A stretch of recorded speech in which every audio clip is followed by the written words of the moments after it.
We're back, mid-wedding season, mid-August. Well, I say mid-wedding season. You had two in August, right? Depends on when this comes out. Yeah, we'll Yeah. see. But yeah, it's good. I said it in the last catch-up episode that I'm having a quieter year. Yeah. And I keep like a little journal and kind of write some like notes and thoughts and stuff in it. And I wrote at the start of the month that this month for me is normally the month the wheels fall off. If it's going to fall off and like my mental health's going to decline or I feel flustered, it will happen in August or beginning of September. And here we are now, almost in the end of sight of August, and I still actually feel okay. Like, yeah, you've been keeping up to date with things pretty well. Haven't you? Again, I had a week off to look after my niece and nephews last week, so I do kind of feel a little bit on the back foot.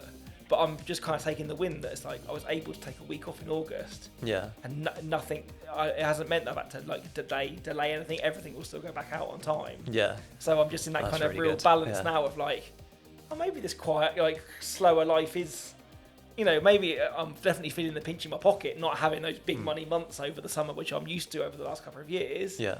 But actually having some time to enjoy your summer as well as still going to some great weddings. Maybe that's bigger reward than having a fat wallet after all that stuff. It does help, doesn't it? Yeah. I've been thinking recently, because I don't actually do it, but I've been thinking like, if I was to journal, what would I put in this journal, basically, at the end of each day sort of thing.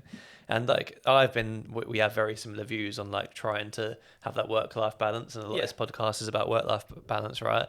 But I've been thinking about the things I've been able to do this year that I wouldn't normally have been able to do because of like doing like a bit more work and trying to focus on work and things like that. And those things generally end up being the best part of my day, week, month, whatever it is. Of like, sometimes a friend will be like, a friend is doing something on Friday night and it's like 2 hours away.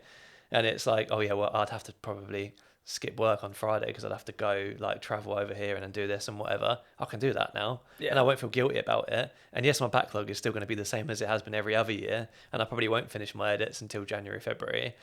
But the freedom has been great to get to the end of the month and be like, I've done this and this month, which I probably wouldn't have been able to do previous times. Yeah, you feel less that you're missing out still on your actual life, as well as still being at some great weddings. And I think this is probably one of the misnomers, or one of the negative spins that people think when they see people ranting about this charge more, like shoot less thing. It's not that we don't like weddings and actively want to be at these weddings. Yeah. But I feel that, and we spoke about this kind of over lunch, didn't we, that like triple headers are exhausting, double headers are exhausting. Yeah.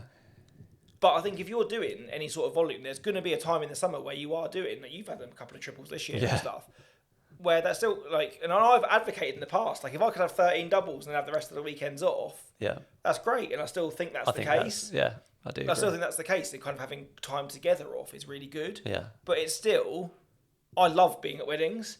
And if anything, I love going to weddings now even more, knowing that I've got less of them. Because I almost hang on to every wedding and really want to squeeze the lemon at every wedding because I know that I haven't got another one coming the next day or whatever.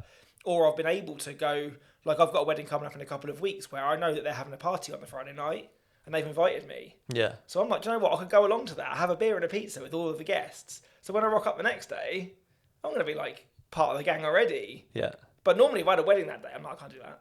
No. Yeah, exactly. So it's almost like, I don't know, I'm going to socialise with people that I'm going to work with. But I've got time to go and say yes to those things on my terms, and I want to go, and I can do that. Yeah. So I think the quality of the weddings, the reviews I'm getting back, the relationships that I've been able to build with all of the couples that I've worked with this year has been a result of having less of them to kind of look after or to have brain space for. Yeah. It's been a much more rewarding experience. Yeah. And we spoke about this in another episode, which will come out soon. But you have more, like you say, you have more time to focus on it. You have more time to message each individual couple and things like that, and you just get a better headspace for each couple. And I know that's kind of generic thing to say, isn't it? Like, oh, I can focus on my couples more now, but it does help, and it's much more rewarding for me knowing that when I send that film, the chances are the couple's going to reply, because since the wedding we've been communicating and they've been messaging me saying how great I am and everything like that, and it's like, it's just a nice feeling to get. Which again, or it's nice to kind of, for you, for that own reason, is do you feel that you know them a little bit and go, oh, they'll really love it if I do that, or oh, I can do that, because you've just got that, it's in your mind. Yeah. But if you're shooting 50, 60 weddings a year, like, well, if you can do it, you're a better person than me, to have the brain space to remember all of those people's names, ages, jobs, things they like, being able to constantly message those people and still have a life of your own. Yeah. It's so much more manageable when you're only doing that for 20-something times rather than 40-something times. Yeah, definitely. Yeah. And also with baby coming, it's going to be quite good to have a bit more of a work-life balance as well. Yeah, so, definitely. I'm enjoying the edits a bit more, being able to do teasers for couples. I don't really do teasers. I think I've always struggled to offer a teaser in the package, Yeah. because then I feel like I have to do it. You're bound for to the do couple. it then.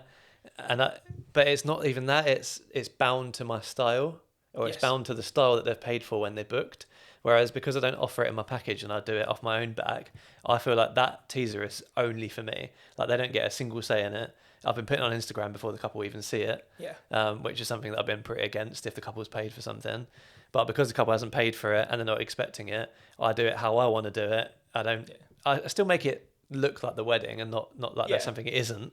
But it's only what I would enjoy. But I think, like you say, it's that creative freedom that it gives, isn't it? There comes an expectation with that teaser that, or I even find it when I deliver previews, that sometimes I think those 15 previews that I deliver like the day after a wedding probably aren't representative of my style. I just know it's things that they really want to see. That there's normally always a confetti photo, there's always a sunset photo in there, where most of my, if you looked at like my 15 teasers, they're probably quite a lot more couple heavy than my whole galleries are. But I know that if I just gave them a random black and white of like Nan hugging like a guest, it wouldn't land the next morning in the same way that it lands in the context of a whole gallery. And I guess your teasers are the same, aren't they? You think, oh well, they had fireworks, that's definitely got to be in there. And this thing happened, that's definitely got to be in there.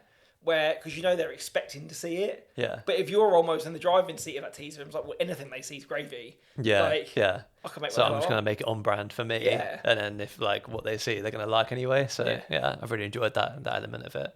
But yeah, being mid-wedding season comes with a few things that obviously like talking points and things like that people notice every single year. And every year it's different and new things pop up. And we're still yet to do an episode on content creation, which we keep saying we'll do. And we both worked with content creators this year, haven't we? And the ones that we've spoken to and also ones that we've spoken to about the pod as well, is everyone, I've had one definitely that's really keen to come on and talk to us directly about what they do and their opinions on content as well. Pretty much everyone I've spoken to. As a content creator, which I find fascinating. Pretty much every content creator I've spoken to has been like, yes, please let us have our opinion on your podcast. It'd be nice. And I think we will definitely do that at some point. And it's maybe it may feel like a little bit of a ranty episode, but I don't think it is. It's just pointing out a potential issue in or like changing our industry and how I think we can. And I think same as any of these episodes, like take it for what you will. We're not targeting anybody. We're not saying what anybody's doing is wrong or anything like that. It's just things that I see being talked about a lot in groups on other podcasts, things that we've experienced at wedding days, and I think it all kind of cements to kind of the name of this episode, which I think we're going to call the content problem. Yeah, the content problem. Because that's the way that I see it. That's the way that I see it now. And bottom line, top line is this isn't about content creators. This is about content amongst suppliers, right? Yes. Yeah. So quick summary then. I think just to put the argument out there, and this is not necessarily like our beliefs or whatever. This is just what I think the problem could be. At the moment, there are too many suppliers with mobile phones taking content at weddings. Specifically, like for me anyway, specifically, it's been like the big ones that you know are going to be great, and you kind of see that everyone knows it's going to be great. And so you kind of then start to see phones popping up everywhere. And we've spent so long trying to, get guests to put down their phones, and we've got unplugged weddings and all that kind of stuff. But I think the more the guests put down their phones, the more I've seen suppliers actually picking them up. We're going to get into, we know why. Like, everyone needs to make their own content. We're not disputing that. It's just, what can we do about this problem? Because photo and video-wise, I do think it's becoming a problem.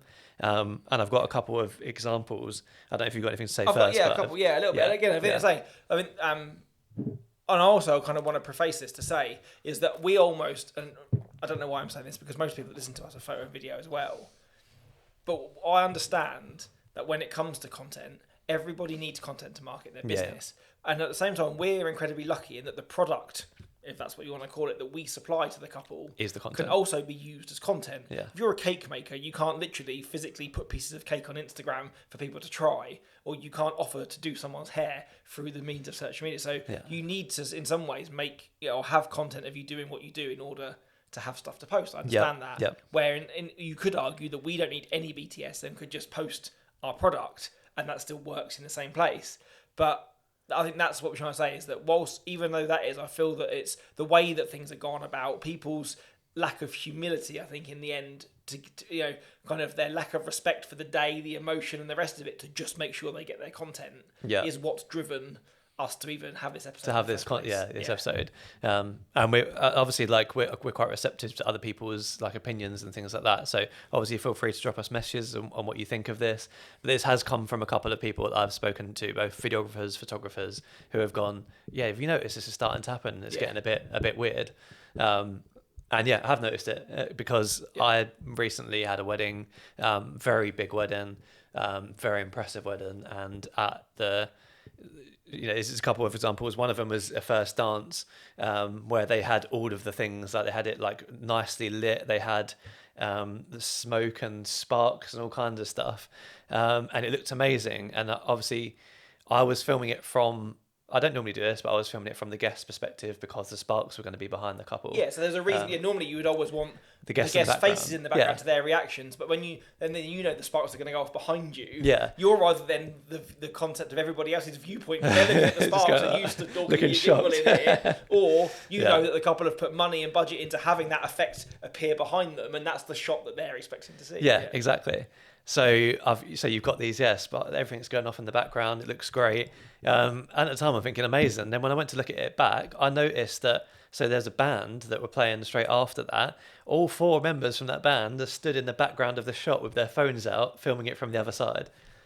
And it's like, but like one, not really their content. They didn't play that song. It didn't. I think it makes them look unprofessional in that video. I think. So you had the band, you had a couple of other people, I think, who are other suppliers just from throughout the day who were like, oh, this looks like good content, but none of it was to do with them, or none of it would have been. I mean, I think I've seen maybe the band post, I'm not sure, but it didn't, like, they didn't need that content to work. But now that's worse. It's in the background. Now it's in their film forever. Yeah, like it's just you in the background with your phone. Because you needed to get in the background, because you needed to be recorded. And the problem is they will then go off. They, chances are, won't even see your footage or give it a second thought because they're on to other weddings and the rest of it. But they're still got the lasting memory that couple have got of that band in that footage is them all on their phones. Yeah. And I think, like we were saying, there are layers to this. And I understand, like we said at the beginning, that, I'm not targeting anybody. But if you are a hair and makeup person and you need before and afters of the hair and makeup that you do, I'm aware you need that content, and the time that you do it, although it's not convenient to us, is the best time to do it. Yeah. But you're still providing content of a creation that you have made. Yeah. Where then just to go, oh, that looks amazing. That's literally like the hair and makeup lady staying halfway through the ceremony to get the confetti with you just because it'll be a fun moment. Yeah. Nothing, because it's to do with the hair. Yeah. And it's a similar thing, isn't it? It's like, so whilst it's like that's annoying sometimes when people hold up certain parts of the day or get in your way to get content, I almost kind of understand why they think they want it, because this is something they actually do. Yeah. Where in that instance, it's like, oh, this is a cool moment. This will make me look good because I was here. It's like tokenism of, I was at that really cool wedding where the sparklers happened. Yeah, it's like, but it doesn't promote a business really at all. But it's but equally, like there are times when makeup and hair and things like that need to get their content, but it's still detrimental to things. Like my other example I've got is, and I wouldn't say this is just one wedding, but just for example, there was a bride running late a few months ago, and we were like, got the shot of the veil going and everything, and then literally like the hairstylist pulls the light out of the pocket, starts holding the light up, the phone up in the other hand to get her content, and I'm like, I really need to go because I'd like to get a shot of like the bride all done up and everything, because I haven't been able to get any doing up because we're running late and things like that. I've got and I say need to, right? It's more want to, because it makes sense in the film. They paid me a lot of money to do this content and to do this film, and the makeup artist is spending a couple of minutes doing all of this. Fair enough, they kind of have to. It's their social media. If they don't do it, they're falling behind. But then she goes, I'm done now. The registrar walks in. You need to get out. Yeah, I've lost my opportunity. So for that marketing content, that couple have now sacrificed part of their film. Yeah. And it's like, I absolutely do not think that makeup and hair should not be doing this, but I think that like what is the solution to this problem? I think the thing that I've found the most annoying, I know your ends when you're that pushed for time is different, but for example, they know that you need, and I am generalising here, that once you're done, I don't think that it even occurs to them that you still then have to go and set up those cameras over in the ceremony space. Yeah. Where for all intents and purposes, from the way that I see it, once that bride leaves that room, they're finished. Whether they've got another job to go to, or they go back to their salon, or they're done for the day. Yeah. So why don't they let you do your bit first? Yeah. Then you can go and do that, because then the bride doesn't leave the room normally at that moment. They've normally got like, or if you leave a house, like, and I've got to get my way to the venue, I always try and get, you know, kind of that shot of the bride looking perfect, any reveals, and I'm gone. Yeah. And normally there's like 5 or 10 minutes where they kind of have a drink, have a calm down, collect their things up or whatever. And the hair and makeup lady's normally still packing away at that point. Yeah. So once I'm gone, maybe this sounds really entitled, I don't know, but they could get all of the content they wanted. Yeah, then. no, it's true. Yeah. They've got that whole time to fill their boots while I'm actively making my journey towards the venue to continue my day's work. Yeah. Yeah. I know they've been there since early and that's it, but our days are all shifted in the same way that DJs and bands then rock up later and stay later than we do and stuff. But it's kind of like, it's almost like you shouldn't have to have that conversation to go, well, I need to get my stuff first because I need to go and set something, like almost schedule in their content time. And I think hair and makeup one-to-one particularly sticks with me because I had one like this as well, where even at that point we were getting low on time, and like the bride's there, she's ready, the hair and makeup lady comes in to do her, but she's got another veil, so I'm going to get my bits. Yeah. And she was like, we've only got a minute, and there was me and the content creator waiting, and she was like, and I've paid these guys to get some nice shots of me, so like I'd really like them to get their content, and she was like, well, I'll only be a minute, and then proceeded to do 3 more videos, and it's like that the person who is your client has actually said, I'd rather you get your content. I would rather my content creator and my photographer get some pictures for me. Yeah. And then and it obviously played on her mind because when we went back out for the couple shoot at sunset, she brought it up again and was like, I can't believe that hair lady did that.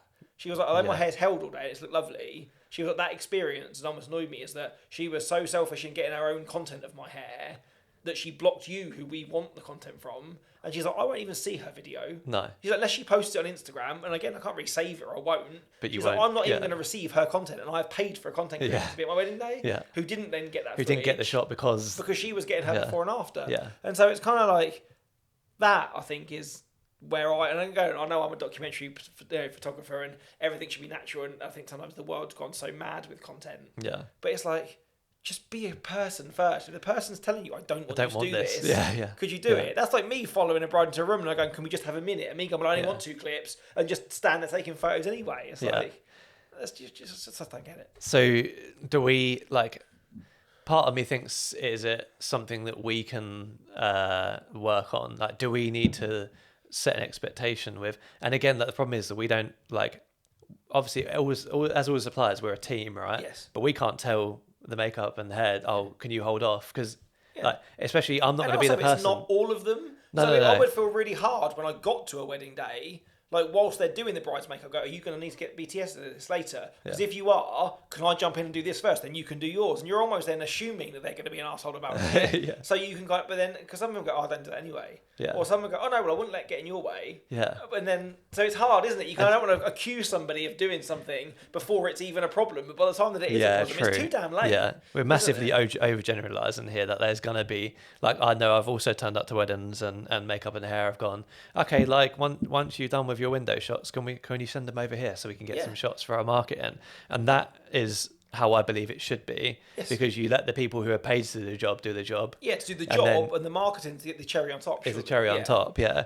So then it should be them that are trying to squeeze in the marketing time, not us trying to squeeze in the time for the actual photos. But I think that's always been my approach. And again, I'm not saying that I'm better than anybody else or whatever, but that's always been my approach to BTS anyway. I've never seen it as an essential that I want to walk away from a wedding. And sometimes some of the best weddings that I've been to, I've just been too damn busy to even if I've got the glasses on my face, like, I'm so into, like, oh, this is amazing, and I'm getting it on my actual camera, and I go, I probably should have really pressed that button. Or, I didn't even pull my phone out today, and we had the most, because I was too involved in doing my job for my couple. Yeah. But sometimes it's the moments where there are kind of more of a pause and go, oh, I should probably just do that. Yeah. Like, that I actually probably do get behind the scenes.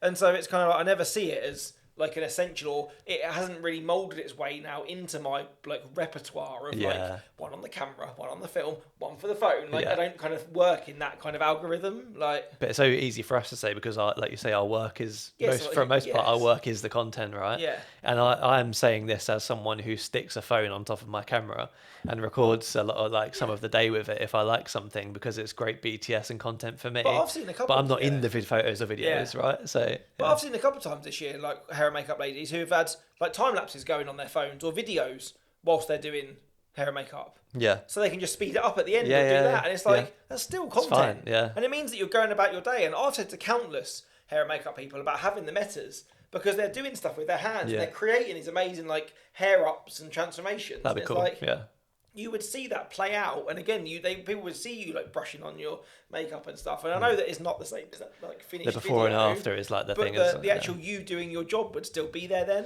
Yeah. Like, and maybe again, like I feel like the metas are very, very prominent in our world. Yeah.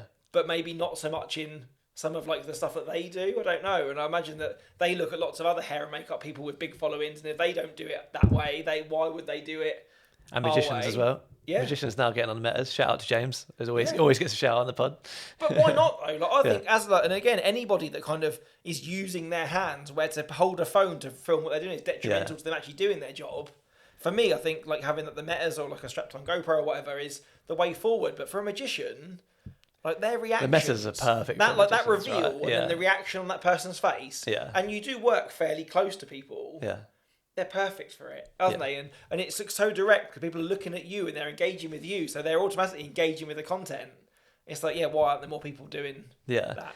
So what happens when it's like, this is my final example, what happens when it's the suppliers need content or think they want content because it's a bigger wedding, and so you've got then so this is another videographer came to me with this example where it was quite a big wedding, lots of interesting stuff going on, lots of suppliers, your band, your caterers, and everyone wanted a slice of this wedding basically because they knew it was going to be big time. And so I think the caterers had someone doing content for them. The band had sent a literal person with a camera and a tripod. Even though there was videographers at this wedding to do content, and this person, if I remember rightly from what this videographer said, this person literally came along to the couple shoot as well, even though they were shooting for the band. And it's like then you've got, and I know this venue's quite tight as well, so it was like I think it's a Roman band, and you've got a videographer, a couple of videographers, maybe a couple of photographers, a caterer, a guy with a tripod trying to film the band, and they're all filming at once. And then you got someone from the venue who's doing content. How do we get around this? And when you're shooting the bride coming down the aisle and there's someone from the venue in the background with a phone, that really gets me. But how do we get around this where they don't feel that they need to do that because we're filming them a perfect shot of her coming down the aisle. If that venue wants that, I would love to think that they could message me and be like, can we have this shot of her and maybe that is the the answer, I think, is maybe and again, I shout out to PickTime, I use them. That vendor network feature that they have is amazing, where you can log in the suppliers and it will AI find. So if I type in the florist, it will automatically find all the flower photos in the gallery and send it. Is maybe there needs to be more of that or some actual reassurance. Because I've had it in the past where I've said to couples, well, I'll send you the photos. And they go, yeah, I'll believe that when I see it. And I'm like, okay, hair and makeup. They go, I'll never see the photos anyway. So they almost feel they've had to taken their own photos because they'll never see ours. So maybe that is a fault on our side that we need to be better at sharing. I think it is, I've had this discussion as well. Freely sharing content with them. And I know I'm guilty of it. If it's suppliers that I know and work with regularly, they'll just give me a nudge and go, oh, do you remember we did that wedding? And I go, yeah, of course, and send it. But I won't, my strategy of delivering a wedding isn't go, there it is to the couple, then go back to the supplier list, send all of it to all of the suppliers, and then go, maybe it should be. Maybe that should be there, so then that content would also market me, but at the same time, you don't want to send... It's hard, isn't it? Maybe we are some of the problem, because I'd like to think that the content that we then supplied to that hair and makeup lady would be better than stuff they could take on their phone. But then I also really fear, like you've said in that moment then, is if I got an email from one of my couples and said, oh, the caterer have just reached out and say that, we've picked the most bougiest menu they've got. They would love to send somebody along to take photos of it. Are you okay with that? I would still, maybe that polite British person would feel really awkward to say no. But then there's also a part of me that thinks, well, if I did say no, I would then get an email from the caterer going, well, if you're blocking us, here's a list of all the shots that we want you to get on the day so that we can get our stuff. And it's like, I'm not working for you, I'm working for the couple. So then if I feel burdened to then go, well, I've almost stopped them from bringing their guy, but they've said, we want flat lays of every course that goes out. We want shots of waiters handing out the tables. We want this and this. A certain amount of that stuff we would take anyway in the course of shooting the wedding. But if you want to do that, do a style shoot for it. But in the other hand, if I still then got a list like that from the band and from the caterer and from the venue and from the florist, it's impossible, isn't it? Some days there are where I literally get, I reckon, a minute to photograph a dinner room before someone's either trying to put rolls on the table or light candles or trying to get. I have to say, look, can you just stand to one side so I can get a wide of this room? Someone's trying to get in there and put a jacket over this. Exactly, chair. that sort of stuff. And it's like, well, if I knew then that the stylist had almost given me a shot list of details that I was expected to get. Yeah.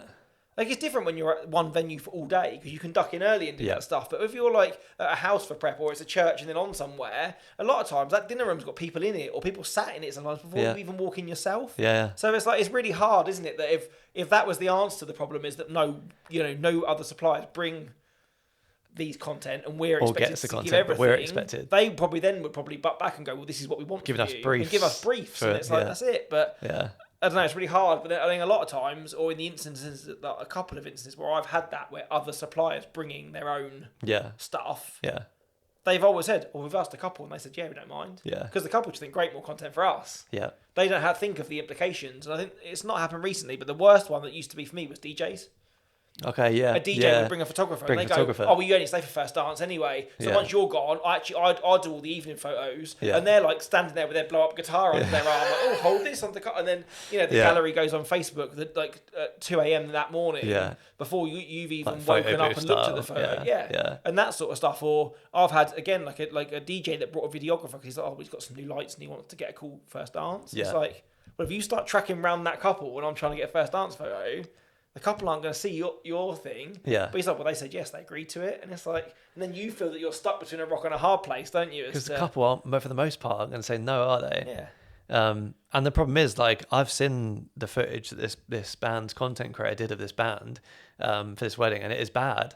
And, like, if that band had just reached out to the videographer beforehand and gone, look, like, we'd really, really appreciate some content. And I know I've had it, like, on the wedding day when a singer has come up to me afterwards, like when they've finished and gone, oh, I'd love to if you could send me any content, and I'll say yes, and I don't. Yeah. And that's because I need reminding when I get home, because I'm not in that mindset at that point. I'm not in marketing, send stuff to suppliers, that mode. I mean, okay, I'll follow on Instagram, drop me a message, remind me, and I will transfer you some individual clips that you can use for whatever you want.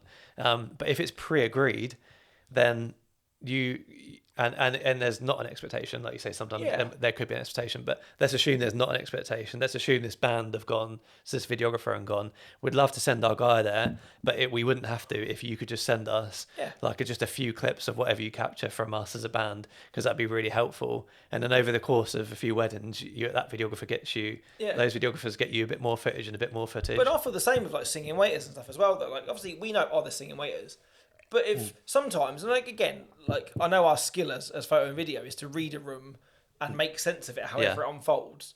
But like, I feel a lot of times if like a singing waiter said to me, I'm gonna start now, and if I said to him, where are you gonna fall over?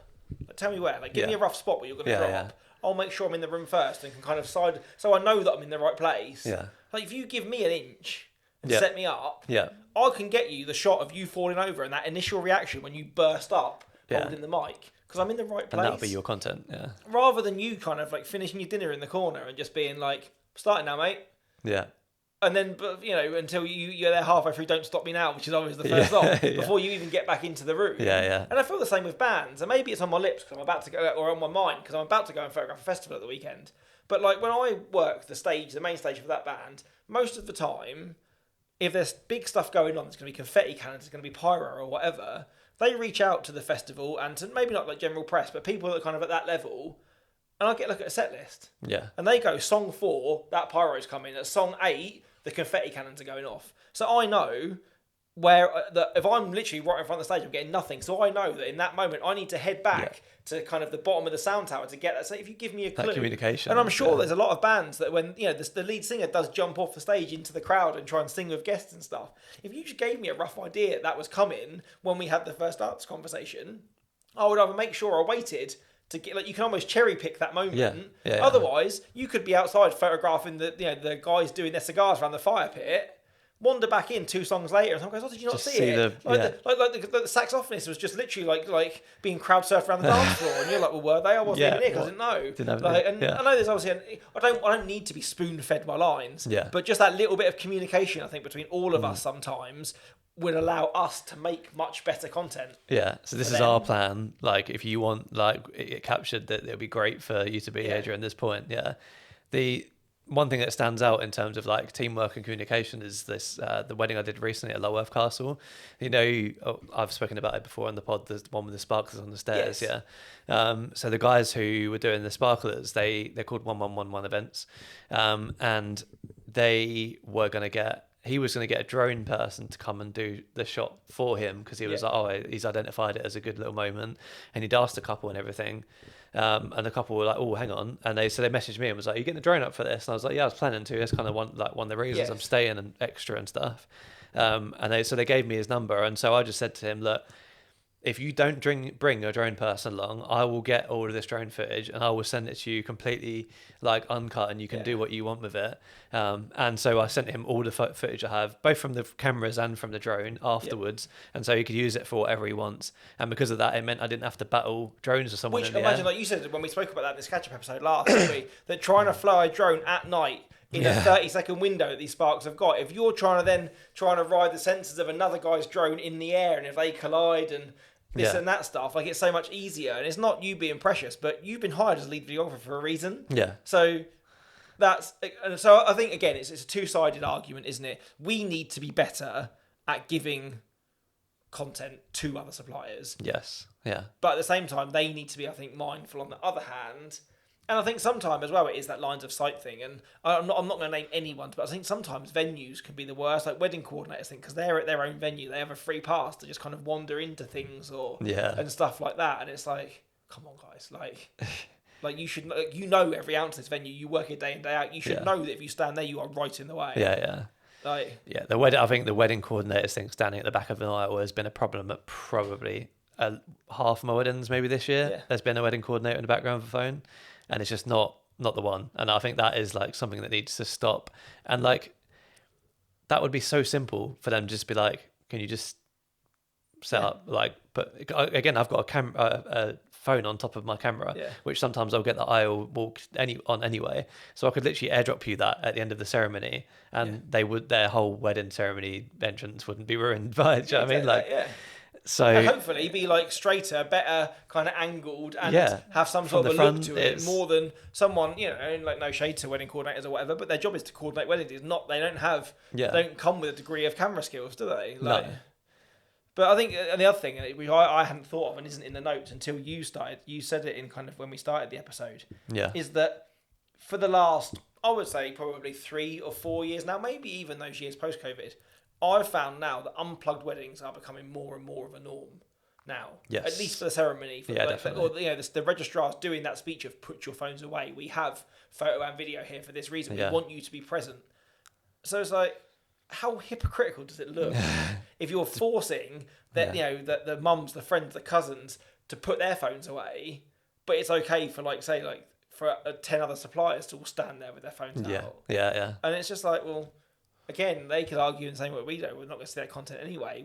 My meta BTS, if couples ask for it, I'd share it, but I don't necessarily make it for the couple. Yeah. So it's like, why should I force them to put their BTS camera away for us to do the same? And that's what we're sat here sounding probably quite hypocritical, given that we both take content at weddings and things like that.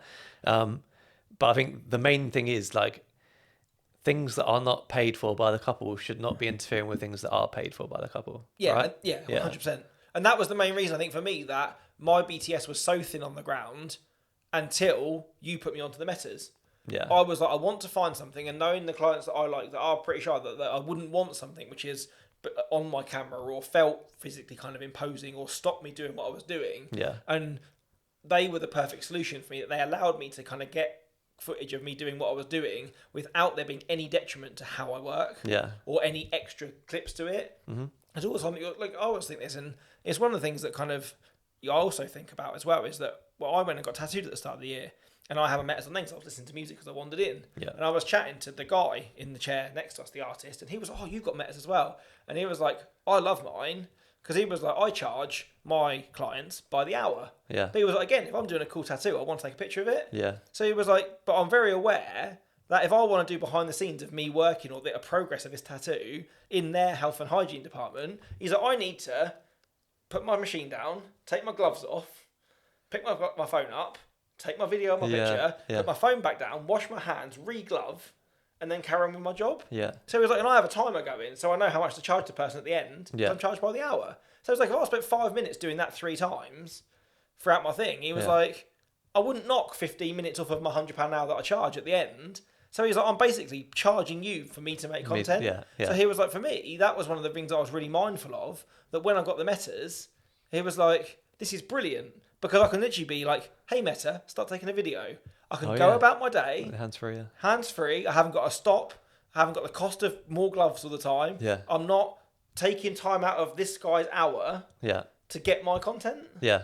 And I was like, that's so like, I'd not thought of it like that. Or I'd never considered that every time that I stopped at a wedding, I know I'm not constantly taking photos the whole time I'm there, but if I wandered off up, all the way back to the venue to get a lovely shot looking back at the house for my story to go, oh, I'm at this wedding today. Yeah.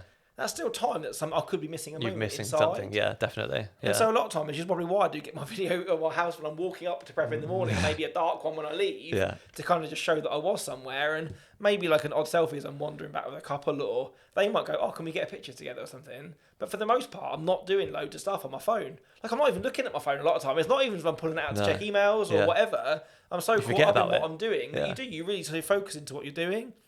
And I think that I'd never really thought of it in that mind or had it kind of that angle. It's like, well, every moment that I'm doing that for me, I'm taking away from something that I could be doing for the couple. Yeah, definitely. That's what I mean. That is why the Metas have become so popular, right? It's seamless content, I think, is the main thing, isn't it? And also as well, and I don't know if you've seen them now, but they only came out a couple of weeks ago, is that if the Ray-Ban frames aren't for you, Oakley have now started doing them as well. So if you're more of like a sports shade person or have been a fan of Oakley sunglasses, you can now buy... I was going to call them Ray-Ban Oakleys, but they're not. They're Oakley Metas, aren't they? Yeah. Oakley Metas, yeah. I mean that is one of the ways to do it, isn't it? And one of the ways we can help with that. But I think, like you say, like I think that there's no real right or wrong answer. I do feel like I hope that over time, because this whole content thing for a lot of suppliers is new, in terms of like obviously. There's some suppliers have had to create content to go on Instagram and stuff from weddings, like since they started, right? But I know I've spoken to people from makeup and hair who were like, trust me, we'd rather not be doing this. Yeah. We want to do our makeup and hair and go home, but we have to sit here with our phones and lights and do this just because we need our Instagram to be looking good.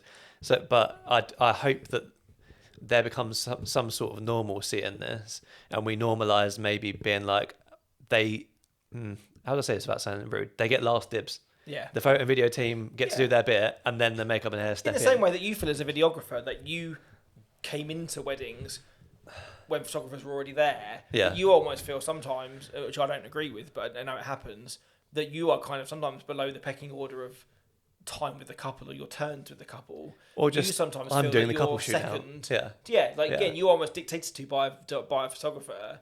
That almost that there should become a pecking order for content. Yeah. But also I think as well, and with something we've spoke about a lot this year on the podcast, and I wonder if this is having an element on the content as well. Is some of it a little bit is desperation. Yeah. If there are less weddings around, people are struggling for bookings more. People see, or there's the rumor is the more content that I post, if that's a good way to get bookings, is that people are feeling the need to do it more because their diary's looking thinner. Yeah. If you knew you were fully booked for next year and you didn't need to be taking loads and loads of BTS to market yourself to get more bookings, that grind wouldn't be there. But I wonder if, particularly in those worlds, if they're going, well, believe us, we don't want to be doing this, but we have to. Yeah. And I know that like the feelings of keeping up with the industry is rife in what we do all the time. Yeah. That if they're going home at lunchtime after they, when we're doing the ceremonies and they're flicking through, seeing other hair and makeup artists that have been at nicer venues of theirs or with brides that they perceive to be more beautiful or whatever, I'm sure the imposter syndrome creeps in for them as well. So that when they do get that bride that they think has the right like Instagram look or is, like textbook beautiful or whatever, they feel they do want to rinse that content. And saying that if we, like you saying, the couple with the band that get like the particularly luxurious wedding are the same. So I'd like to think that maybe if the industry recovers as a whole, people start to get booked up more. Yeah. More bookings are around again. Like that It's kind a of bit more scarcity relaxed. in weddings, Yeah. or that kind of desperation leaves. The Yeah. need for content will go with it. Yeah. In the same way that, like, when now that people shop around a lot more, couples shop around a lot more, there's a lot more desperation in Instagram posts and little things like that you see, like, popping up. And because, sometimes the difference can be, if a couple's shopping around, I want to be the first one to do this, or I want to get above this person in this sort of thing. But maybe the answer is just content creators. Do you wonder? Yeah. Because if a content creator was there, they could get that content for obviously for the couple and for the makeup artist, the hair, the band, or whatever. Airdrop it in there and then. Or worst comes to worst, it goes on the Dropbox the next day, and every supplier can go and like do their fishing from their Dropbox. Surely that's a great idea. I hadn't thought about that, because most of the content creators that I've worked with, obviously, they do either a main highlight film or then a bunch of like TikToks or whatever afterwards. Yeah. But the still kind of main resource of how they deliver, from what I've seen, is literally either a WeTransfer or a Dropbox just full of a couple of hundred short clips of the day. Yeah. So if you could just say then, feel free to share this folder with your suppliers. Yeah. As long as I'm credited. Yeah. And then if there was shots then of not only the bride having her hair done, but the person doing it as well. Yeah. Yeah. Because I know the content creators that I've worked with have actually been really open to be like, no, you're fine to be in the shot. Like, we're here to very much like behind the scenes. You're getting the actual key like portfolio, like album stuff. Yeah. We're here so they can share the joy of having that experience with you and with the day. Yeah. So that would be.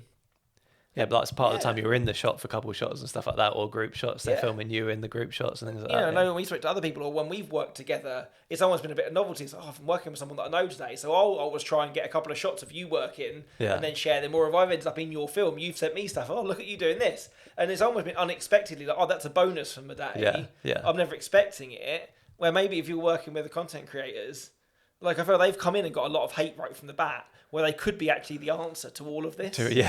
They could be, because that's content that gets that gets put into Dropbox, like you say. Whereas us, perhaps we're not editing it for a few weeks, or we're not getting it to get into it for a while. Yeah. By the time we're filming other weddings, we've forgotten that people have asked us for content, and it's like it's really hard to keep up with that. I know that I owe a couple of people stuff that I've said I'll send them, but I haven't yet, and that's just the thing. And sometimes it will happen in February after a few months later. So but that's why though, isn't it? I'm like we spoke in earlier. I still think that we still need to be better in sharing stuff.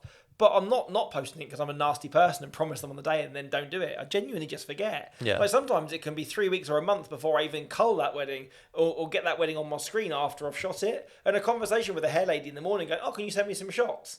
Like, it's well gone from my brain. Yeah. And unless they nudge me when I put the Instagram story out to go, oh, like Dave and Sue, you've got mail. And they go, oh, we shot this wedding together. I'll go, yes, we did. Here it is. Yeah. Unless they nudge me, I will not remember that conversation. Where I think that's it. It's that immediacy, isn't it? Is if that content creator is offloading that footage or those clips literally that night or the day after that wedding, anybody who wants those clips immediately are going to get them the same way that the couple do. Yeah. Aren't they? Yeah, exactly.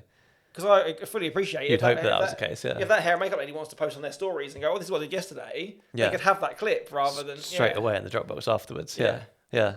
Maybe there's the answer. Maybe it is. Maybe that's what it is. Get a content creator on. For every wedding. But again, we spoke about this lots. I don't think they're going away. I know you've got lots of photographers trying to do hybrid to kind of fight the need for videographers. You've got a lot of videographers trying to add content as well to kind of cross over and do more. And I think that kind of links into that kind of less bookings, desperation, weddings changing, people trying to find where they fit now or trying to fit with a couple of hats on rather than just one. Yeah. But would you find it? 'Cause I know that you said you've had your MagSafe thing on. Yeah. If a hair and makeup lady said to you, "Oh, do you mind sending me some clips?" Would you feel comfortable going, "Yeah, you can have the phone stuff now"? Boom, airdrop it, done. Yeah, probably. Sweet. Yeah, I would do. Yeah. As long as I wouldn't normally film that stuff, but if they said to me, "Oh, you've got a phone on top, do you mind getting some content?" Yeah. Then I'd make sure to do it. Like normally the phone's for like sunset, like the things that bridesmaids, you bridal would party, behind the scenes for. Yeah, Like I'm using my metas for mainly confettis. Yeah, like maybe odd banter in group shots, some couple stuff. Yeah. Or they're there for me to press the button if anything starts to arise. Yeah. But you're not constantly filming. Yeah. But maybe if you knew in that moment, it would save you having to send loads of footage afterwards. Because like we spoke about in holiday camera episodes and the rest of it is, they want it for content. Yeah. They don't need to blow it up the size of a billboard. They're not putting it into a cinematic film about their hair business or their cake business. They don't need to be from your camera, really. They just want something that they can post, which shows them doing their job or how beautiful the creation that they made is. Yeah. So it's like, and I've seen some of the stuff that you've put out, from that phone stuff, just on your stories and stuff. It still looks a little bit more elevated, still like a little bit elevated more phone polished. footage, Which, if they're not a videographer and you hand them that and go, that's so much better than I would just do in the middle of my clip anyway. Maybe that is the answer. I'm not saying that everybody has to record on their phone, or I can't really send them a meta still photo and expect it to be the same as my 35 1.4. But maybe there are those little bits of. But at the same time, like we're trained in this. We know what we're looking for. Like I've seen too many people take a bride away from the window, get their light up and shine it right in their face, and then it's like there's stuff shining all over their face, and I'm like, if you just put them back by the window, that'd have been such a nicer shot. Some of it is that, isn't it? I think, and because we all work as individual businesses, I think sometimes some people aren't very good at kind of taking advice from someone. Where I only think that, and I often go and get complimented on it, is that like if a veil goes in the morning, I'll say to the hair and makeup lady, do you mind if I watch it go in? Or if you're going to put clips in it, can I have a look? Yeah. Because I know that there's going to be two bridesmaids flustered trying to take that damn thing out before dinner. Or put it back in. Where if I can just step in and just take it out for them and help, if you tell me where they are, I'm trying to do, not because I want your job, I'm trying to make the day flow easier after you're gone. Yeah. Where if they listen to the same and was like, well, you're the photographer, you know what I'm doing. It's like, I've turned the house lights off for a reason, not so you can put your little handheld LED thing up. It's like, bring them to the window. They will be in flattering natural light for this, and it'll make your makeup look much better. Well, I had one a few weeks ago where I was trying to show she was like, yeah, but you put them here, it's so bright, and it's like tap on her face and just drag it down a little bit, and she's like, oh wow, then we've lost all the stuff in the background as well. It's like, yes, that's why I stand behind the window. And it's like, I never knew that. So it's like, I offered that piece of education. And again, it's not like I'm so wonderful and you're not, but I think sometimes we can all be a little bit, if we're a little bit more gracious with our knowledge and just kind of, although that we are all individual people's businesses, just be a little bit nicer to each other, or again, have a little bit of that conversation. Like, I know you really need your clip like right before she leaves, but if that registrar's early, like, I am screwed. Can we not come to some sort of middle ground here? And I'm not the sort of person who, if I miss out on that opportunity and they have their light and phone out before I've got any shot, I'm not the sort of person to be like, actually, I kind of need to get my shot before you get in there. Because if you say that in front of the bride, then you just sound like a knob, basically. Yeah, every wedding's different, isn't it? Sometimes you know that there's going to be time afterwards. Sometimes you know there's not. I know we've spoken about it in the past, and which I think, and I've spoken about this with other photographers who are female. And sometimes I think it's what I'm going to call the dude problem, is that when you get locked out in like the hallway while they get in their dress, but the hair and makeup lady's allowed to stay because they're a girl. And again, it's not just because I want to see my bride like half undressed. I definitely don't. I want to be respectful. But when you can hear them giggling and taking their clips and stuff, and it's like, but I need to be in there now, but I'm not, and it's really hard to not feel like you've been slightly sabotaged. Like, I'll let you in once I've got what I need, and maybe that's me like blowing it out of proportion, but in that like really tense hour before the ceremony on a wedding day, when you're trying to rush over to get a ceremony set up, but you need that shot, and you're literally met with a locked door, which you could just get on and crack on with, or you could make things easier. It's really hard to not feel personal about it. No, I don't think you're overreacting, because being a videographer, if you're a male videographer and you work with a female photographer, and it doesn't always work like this, but like there has been many times where I've been outside that room and I'll just be like, it's been a bit too long, hasn't it? And I'll come in and the photographer's there just taking photos of the bride getting done up, and I'm like, did anyone not think to, like I've literally said it many times. So do you find the need now to say to that photographer before, like, can you just come and get me? Like, I say it loudly to both the bride and the photographer, so if they don't, then I'm like, well, I haven't got it, but it's not a shot that I care about anyway, being like the button up, but I do think it's nice to have it. So again, I always try and find that now. That's kind of like my like last, as they go like, oh, we're going to get our dresses now, and I'll say to normally like the bride herself or mum is like, look, I do not need to see you get dressed. But once someone's buttoning, can someone just yell me or just tell me it's okay to come in? I can make my own way in, but just let me know that it's kind of the coast is clear and I'm allowed to come in at the moment. And sometimes they forget, but for the most part, you can hear them going, oh, we probably should ask the photographer. Or someone will be very much, nope, Tom, you need to go in there. And if you think if they do that, it's obviously a shot they are wanting. And for the most part of it, as kind of natural as I am, I always kind of feel, because I want to put that barrier while they're getting dressed between us, I almost need to prompt, this is when you ask me to come back in. Exactly, and I know it's linked to content, but I think for me that time then is normally when it becomes the biggest problem, I think. Yeah, it's a pinch time, isn't it? All those pinch times. Again, and I think we've all had it, and that's suppliers aside, is that, when the couple are walking back down the aisle after a ceremony, and people then that feel that they've been told it's unplugged have got a green light because there's been a break while they sign the register, and that arm comes out into the aisle, or someone steps out. So like between those times and confetti, I think they're the worst times when I'm at most risk of flattening a guest by walking backwards into them because they haven't realised or. So PickTime has the AI. Yeah. So how does that work? And obviously PickTime does. You can put video clips in PickTime now, right? So would it detect if stuff's in those video clips or what? I don't know, to be honest. I've only sparingly used it. I need to get better with using it, and probably because I asked for my supplier handles in my questionnaires, I could easily preload that into the gallery, so it was all there waiting for me by the time I even come to edit the wedding. Yeah. But normally, if a supplier gives me a nudge and goes, "Oh, can we have that photo?" I'll just go, "Yeah," and it's easier for me then just to pump. And I've only mainly done it with florists and cake makers, so again, it's quite easy to go, "Here's some flowers, here's some cake." Yeah. And it finds that. How it works, if a venue asks, if it just gives them everything, or everything which has got bricks and mortar in the back. I don't know. I don't know quite how that works. But if you are a PickTime user, it might be something which is worth looking at. Yeah. But I know in the instances that I have used it, it's been really good, particularly with florists picking up anything floral. Yeah, that's they good. might have gained a few odd ones in the evening where we've gone on a couple shoot and there's some flowers in the background or whatever. And stuff. Yeah, but then I kind of think normally if a supplier asks me for shots, like a florist, I wouldn't just give them the details of the dinner room, ceremony room, and then the bouquet. I'd probably include a couple of bridesmaid shots of people holding the flowers, maybe a couple of portraits anyway, so they can kind of see their stuff being used. In the same way with hair and makeup, like a lot of people's comment on how good hair and makeup is as to how it looks at the end of the night as well as at the start of the day. True. So if they can show like a sunset photo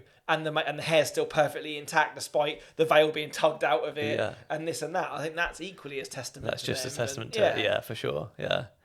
No, it's hard to know, isn't it? But yeah, I think I'd like to see maybe, or even if there was a way that you can add that vendor network, and as AI improves, I'm sure that network will improve, or the way other softwares will add stuff like that in as well. Yeah, I'd love a thing just like an AI that just scrubs through all of your like video and just like picks out like a couple of seconds. Yeah, like if you could timeline all of your footage and then just go, can you just find me all of the stuff of the flowers? Yeah, that'd be really cool. Yeah, and then I think, correct me if I'm wrong, because I don't. Obviously not. I don't know you don't use it, but Wadola, I think you can put all of your supplier websites, emails in there. I believe you can. Yes. And email the suppliers, which could be a game changer. For that I think I saw this pop up the other day on the Wadola story saying they just added it as a feature, so that you could pre-add it in. So then, when you deliver previews, you could literally press a button, and it would still send that same email of previews to all your suppliers. To suppliers as well. Yeah, I'm thinking of making the switch. Oh yeah. Yeah. Yeah, it's growing so much quicker than Ninja ever had. I mean, we've both been on Ninja for a while, right? Yeah. And how many new features can you safely say they've added that have been like, oh, this is cool? Yeah. Like, or the ones that people have been wanting for a long time. Like if they could bring text and WhatsApp integration. Yeah.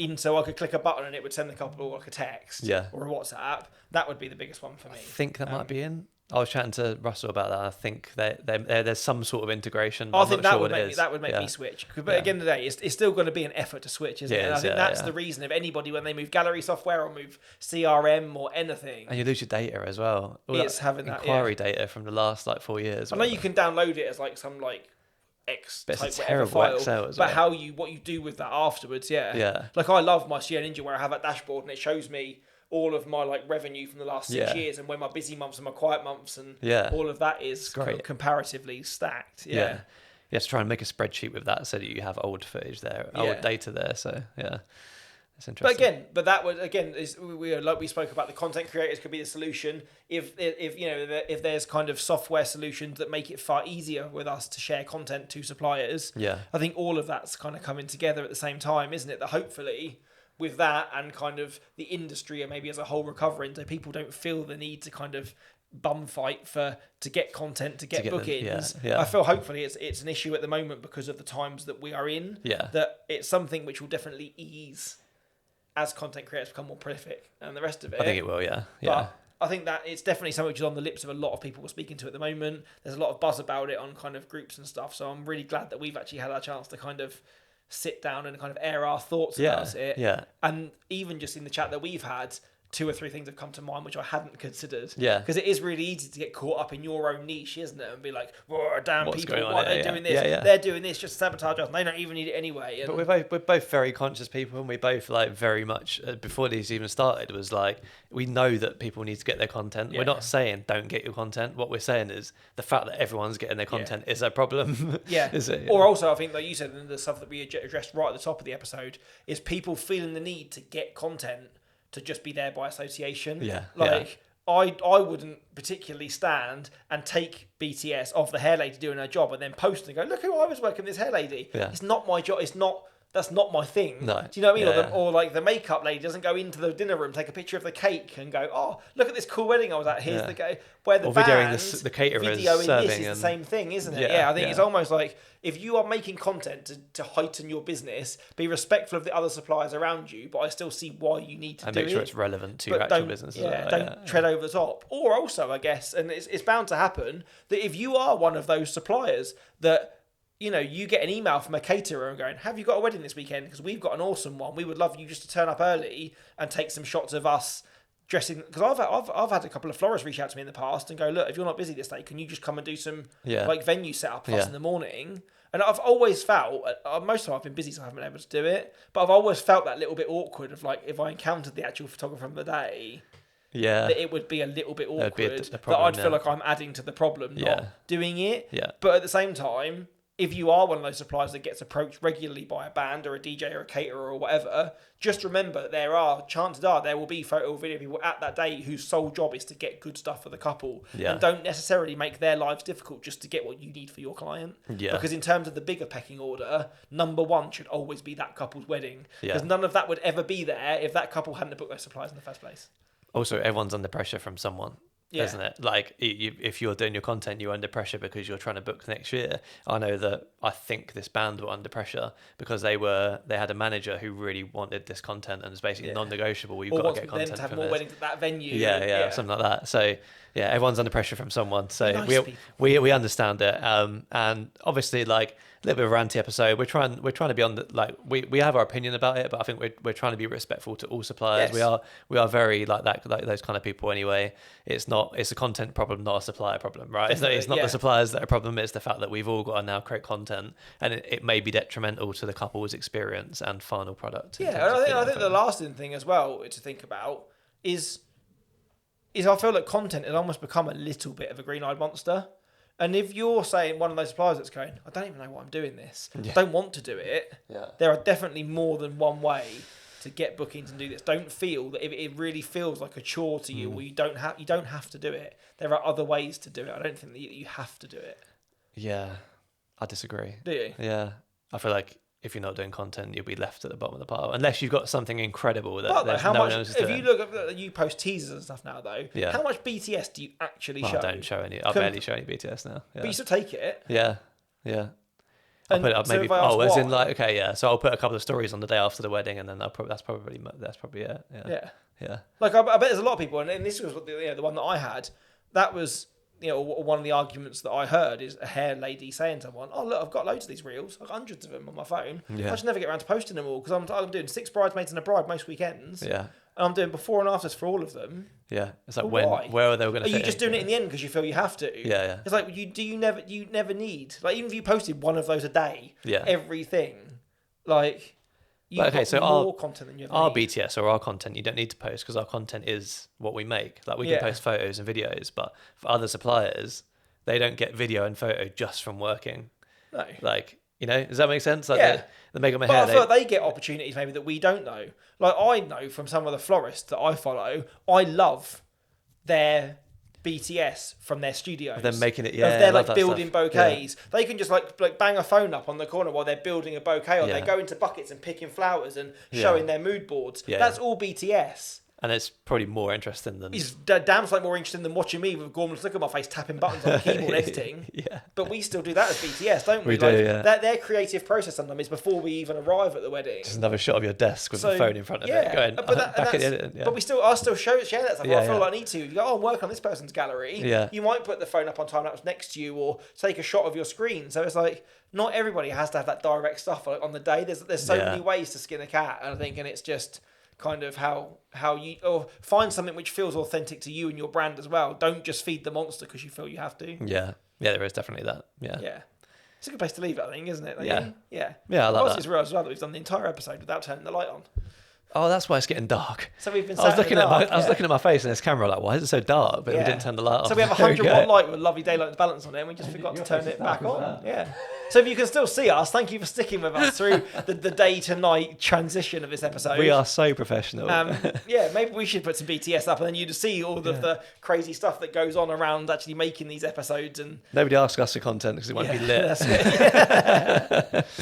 it. But yeah, obviously, if you've listened and watched this far, please let us know your opinions on this. We're really interested to know. Obviously, we're just two blokes sat in this dining room having a chat about it. And we generally, me and you, have very similar opinions on most things, I think, in the wedding industry. So, it'd be nice to hear some different opinions if you've got something different to say, or what you think might be sort of the solution or the answer to the content problem. Exactly that, and also any other problems. Like we did this topic because it was something that was requested to us by a couple of people, and a lot of things we heard a lot of industry noise about. But if there's a topic which you feel that we should be covering and we haven't got to yet, again, tell us about that as well. Yeah. And it's something that we'll cover. Like we're kind of working our way through our kind of list of stuff. We've had a bunch of great guests on lately as well with kind of some really cool stuff. So if there are new topics out there which we have yet to cover or kind of unturn, definitely let us know about those as well. We've got, an autumn's worth of podcasts to fill and topics we want to cover. Yeah. And also, on another note, thank you all for listening and watching. Yes. Like, it's really nice to have, I've turned up to weddings recently and spoken to a photographer, and then halfway through the day, they'll be like, I really like this episode of the podcast. And I'll be like, hang on, you listen to the podcast. And it's just like, sometimes you forget that, like, it is people that we know, but also people we don't know. Yeah. So like, we really appreciate never underestimate how much that genuinely surprises us most of the time. Yeah. When someone goes, I listen to your podcast, and I almost still go, oh, do you? I still kind of think that, the conversation is this between me and you, and sometimes that these cameras don't go out anywhere or nobody listens to it. So it does genuinely. And we're not, even if when you tell us, that is a genuine gratitude and kind of surprise, isn't it? It's not kind of us trying to play it cool. Yeah. And where it's been so long, and we haven't invested in a studio or really upgraded anything, like a couple of obviously like multi-camera and things like that, but like we're still just two people sat in the dining room with some microphones in the dark. Like at the camera now, like I'm gonna have to color grade this somehow, but I don't even normally color grade it. Warm and dark. I just chuck a light on the top. There you go. Warm, colourful and dark. Despite all of that stuff, you're still here. You're still here listening, and we appreciate you. And at the end of it, we go, were we ranting too much? Is that all right? Yeah, I think we're fine. Yeah, I think we're okay. Fine. Yeah, it's okay. But yeah, we appreciate all of you. And if you could leave us a 5-star review on Spotify, then that'd be cracking too. Nice, wouldn't it? Yeah, it'd be good. So with all that said, thanks for watching. Thanks for listening. And we'll see you in the next one. Yeah. That was a polished part of the episode. Yeah, it was. It's the only thing we planned.